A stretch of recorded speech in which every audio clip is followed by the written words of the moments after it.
The following is intended for mature audiences only. Discretion is advised. Hi, and welcome to another episode of We're Done Here Pod. Please like and subscribe to our podcast wherever you're listening to this or watching this. This week, I'm here with one of my favorite comedians. Give it up for Chanel Ali. Yay! You guys, keep it down. You're too loud. They're too loud on the interwebs. So Chanel is all-around rock star. She's originally from Philadelphia. Yeah. She was on MTV's Girl Code, I want to say. Last season. Yes, love that. But tell us about your comedy journey, Chanel. Tell us more about yourself. Well, I started comedy in Philly, and I did comedy there for like 2.5 years before I moved to New York. Got it.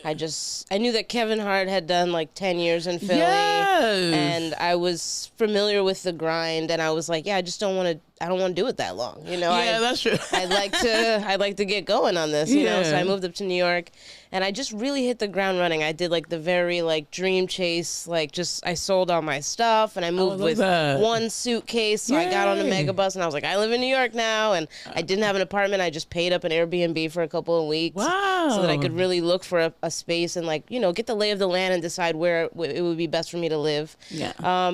At the end of that year, I started to see some momentum and get booked on some festivals and started to get passed at some clubs. And then I opened for Michael Che at Caroline's. Yes. And that was a really pivotal moment in my New York City career. And since then, I've too many comedy specials, honestly. No, that's true. As a guy asked me that on a date the other day. He was like, how many comedy specials do you have? And I was like, I don't know. I think we're at 6, which is plenty. Yeah, that's tons. Yeah. How long have you been doing comedy? Because it's funny because you mentioned, I found out you were from Philly, but I had thought you had always been here because I guess you came so early in your career. Yes.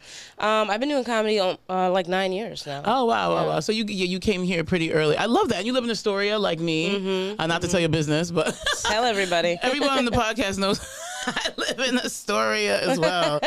And you actually have one of these funny jokes that I like. It's about how you found out that your grandmother is white. Yeah. Which is one of my favorite jokes. It is a joke, but it's also a true story because I, for years, did not know my grandmother was white until I went to school one day and a girl came up to me and was like, I saw you last night with this white lady at Target, and she was getting on your case about your bra size. And just that sentence sounded so crazy to me that I was like, what are you talking about? I would never even engage in a conversation of that nature. But then I thought about it and I was like, well, I was there with my grandmother, but she's not white. And then I went up to her and I asked her if she was white, and she was like, yeah, she thought it was funny. That is hilarious. But it also brings us to our topic today, because we're going to be talking about you being biracial, which I didn't know you were biracial, but that joke helps clarify that you're biracial. Technically I'm mixed. Yeah, mixed. Because what do we call it? Biracial? Mixed? I think it's biracial. It's you have one thing and one other thing. Okay, got it. What's the mixed thing? Oh, yeah. The mixed is more than two, but yeah. Okay, great. My mom is half white, half Indian, and my dad is black. Oh, great. So my mom's mom is completely white. Got it. Okay, that makes sense. So we're going to be talking about that. This is Emotional Wellness Comedy Podcast. So I guess how is that? Sorry, that sounds so dumb. I think that's a great question. My dad's Liberian and my mom's Black American, which has its own issues. I'm sure, not issues, but cultural differences. Yeah. But yeah, I would love to hear more about your story. It was different, I got to say, because on my mom's side of the family, I'm the darkest skinned person. And then on my dad's side of the family, I'm the lightest skinned person. Oh, wow. Which is I'm pretty brown, but they are extremely black. So I grew up more so with my mom's side of the family. And I do feel there were times when I was like, you guys are just not always understanding the level of the things that I'm telling you about. But on the flip side, I had an uncle who was very pro-black, even though he's pretty much 100% Indian. He's not really. Oh, interesting. Yeah, he's been kind of indoctrinated in the black culture. I love a pro-black I love Indian. it. I love it. And when I was a little girl, he used to tell me a lot about how people were going to perceive me and how they would feel about seeing me with such a multiracial family and assumptions that they would make. And he really prepared me to be militant and to speak my mind. I love that militant. Yeah. I don't like to give him too much credit because we really don't get along. But he was right about a lot of those things. And that just gave me a very secure black girl identity. Got it. But me and my little brother, we have different dads, so he's not black at all. I have a little brother who's like technically my half brother, but is like my brother. Yeah. And he's not black at all. Oh, that's hilarious. What is he? What is he? Well, like? he's Indian and he's white. Oh, okay, different. Yeah, because we have different dads. And when I would walk to school with him, people would ask me why I was walking with him. They would be like, "Why do you always walk with that kid?" Like, who's that little? And I would look at him like, "What's wrong with you? Why do people think something's wrong with you?" But I got to understand better what people perceived race as, because I didn't grow up thinking like that. I used to think that you wouldn't know what someone was until you asked them. I used to think that. That's so interesting. Until I was 13, I thought race was much deeper than skin. Oh, that's so interesting. I never even thought about that. Well, I grew up in Astoria, which is a multicultural place. Yeah. So we would identify people by their nationality and race. Like, that's a Puerto Rican person, or that Korean girl, or like, so we were very conscious of it. Yeah. But I like this multi-ethnic, I don't know, coalition. Yeah. League of Nations. Yeah. United. So what type of Indian is your family? Like from India. Like India? Yeah. Okay, like where in India? Do you know where in India? I mean, they originate from like Calcutta. Okay, that's definitely so interesting. Bengali people. Okay, Yeah. Indians are a little anti-black. Let's name absolutely. it. I mean, colorism it exists across the board. We all got it. We all got it. Yeah, no, most definitely. So that's interesting. Yeah. So it is. how was your experience with them? Because you had the militant uncle, but like, how was your mom? Was she cool, or was she? Oh, well, this is a part of the story that's important because I wasn't really raised by my mom. I was a foster kid. Got it. And then even that day when the girl came and told me that my grandma was white, like my grandma was visiting. She wasn't like a constant in my life at that point. So yeah, I got taken away from my mom when I was 2, and then I lived with my grandmother until I was 5, and unfortunately I got taken away from her too. Got it. And then I was in foster care for a few years, and then I moved to live with my uncle, my very militant uncle, who was in the Air Force, and I moved with him a lot. Nice. So I never had the like cookie cutter home experience where someone nurtured me and taught me about race, but I definitely had some key players. Got it. And yeah, I felt like, especially my uncle, he just pointed out microaggressions sometimes. He would be like, you see how they snapped at you and assumed that you were the kid that did that thing? That's going to happen to you sometimes because you're the black girl. Or, how they're not always going to pick you for this thing. Well, that's going to happen to you sometimes because you're the black girl. So you need to remind them and show them and stand up for yourself and, speak clearly and help them understand that you're very intelligent, so he definitely gave me a lot of lessons like that. And I think even my white grandmother, she knew the difference as well. Okay, that's it. In Philly too, a white grandmother. I don't know. Absolutely. I've been to Philly a few times. They crazy. What type of white are they? Italian. Oh, okay, cool. Yeah, especially them. Okay. Well, you know what? Some Italians are great. That's right. And Mike that does this podcast. Absolutely. And my Italian grandmother, she I cannot tell you how much time she devoted to my hair. Wow. So much time to my hair. She used to do my hair like religiously when I was little, but then throughout my life when I moved around, she would send money to get my hair done. She would find somebody to come and show me how to do something in particular. She was just, and it was very annoying to me at the time. I was like, oh my God, you obsess over my hair. But she wanted me to have the knowledge and she wanted me to feel very confident in my hair. And I now know that she was really wise about that. No, she was. In that family, like nobody else had hair like me. So if I would have used all of their products or just done what they had done, my hair would have been crazy. I probably wouldn't have any. No.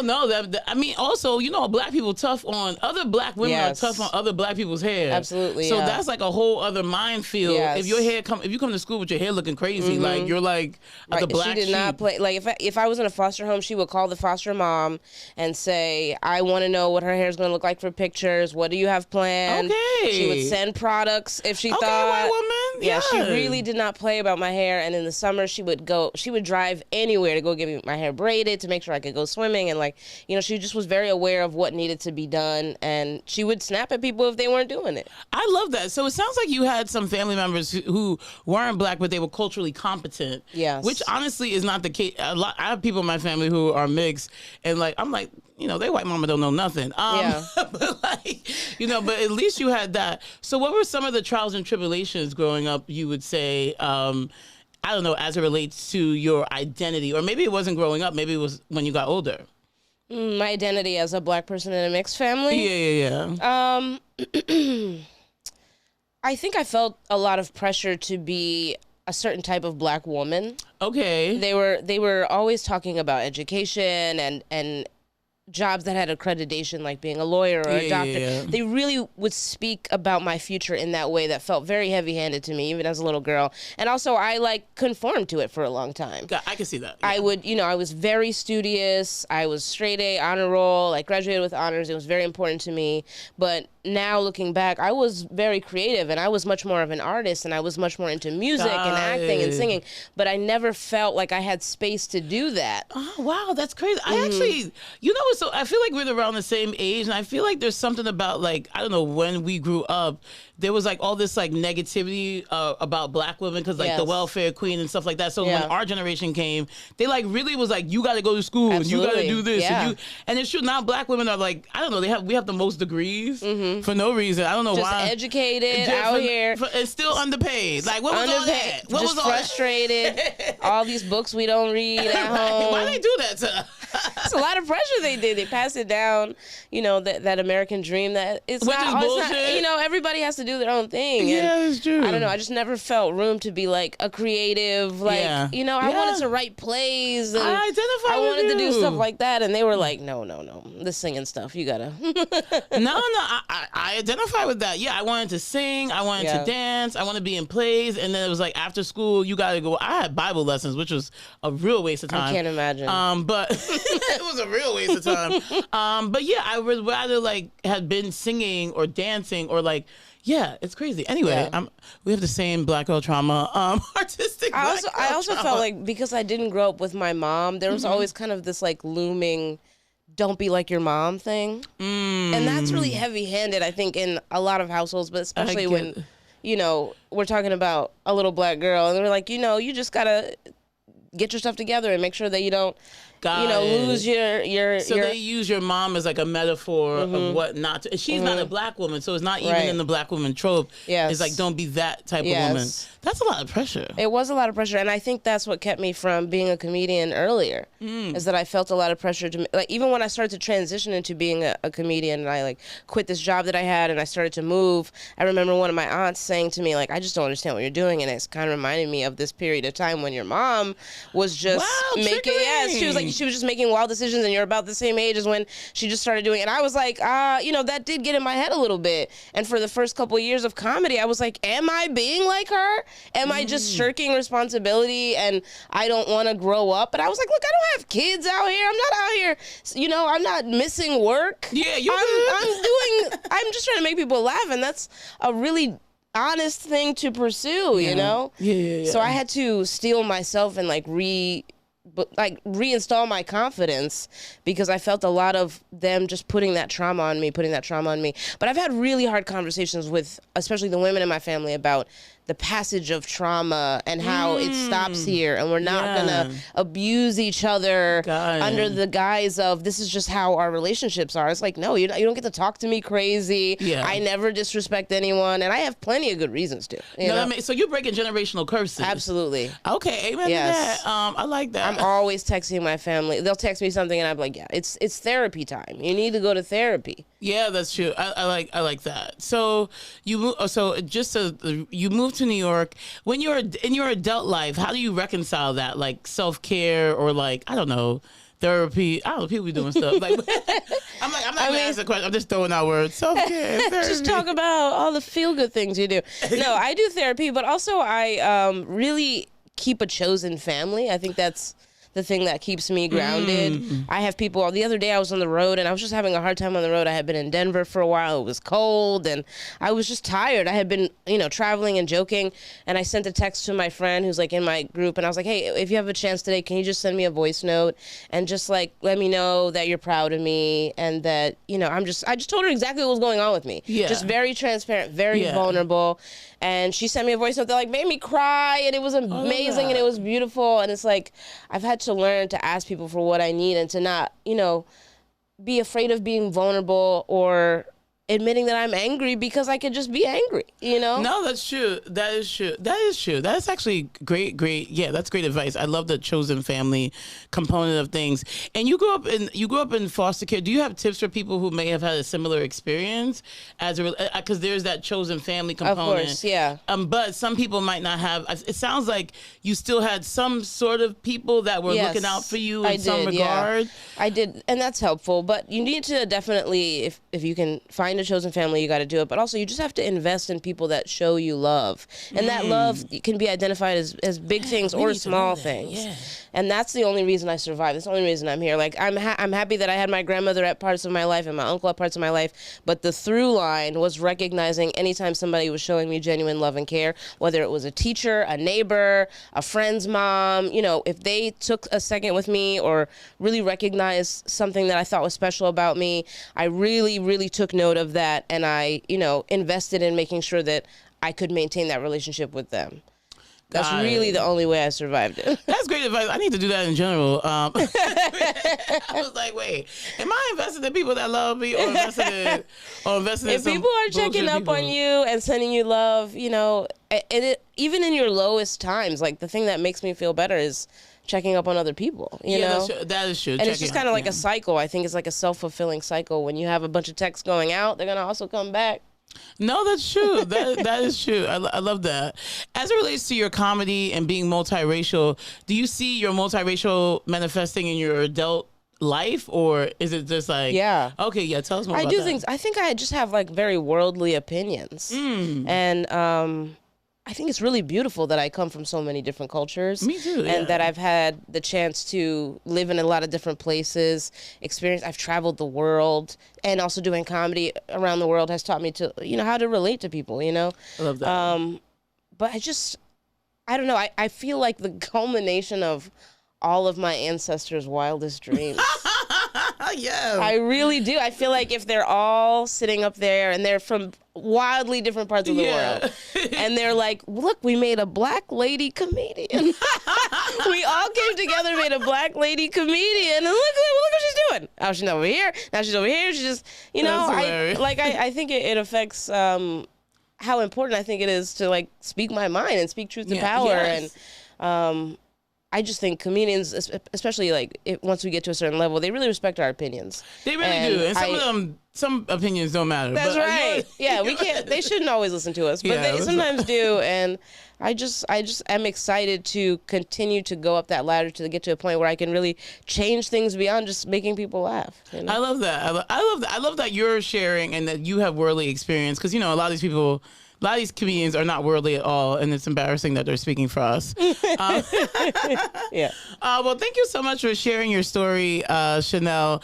I really appreciate you kind of delving into like the generational curses, because people don't talk that we in the Black community we call it generational curses. When you're like, I'm gonna stop the trauma. Yes. Because people don't really talk about that. So I think that's really, really important. And I also think the lesson of your chosen family is important. Yeah. And go where the love is, which is important in comedy, which and comedians, we kind of tend to go where the abuse is. So what Chanel is saying is actually profound.